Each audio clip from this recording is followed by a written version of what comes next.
In this video, I will be showing you how to create professional email account in GoDaddy.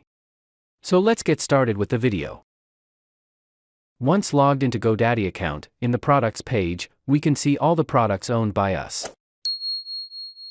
And under email and office section, we need to click this button to set up professional email account. And in this page, you need to select the domain which you want to use to set up the professional email account. If you have a domain name in your GoDaddy account, you can select it or add a domain name from other domain account.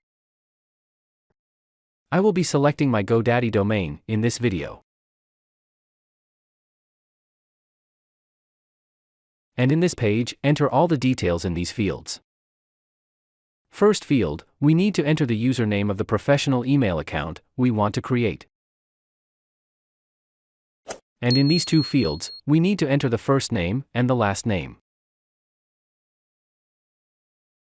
And below, we need to enter the password. We will select the first option and create the password. Either generate a random password, or we can type and create a custom password for the professional email account.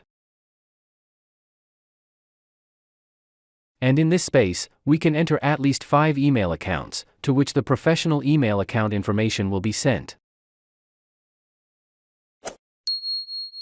And done, the professional email account has been created in GoDaddy. And this brings us to the end of this video. Please subscribe to my channel and click the like, comment, and share the video if you found it helpful.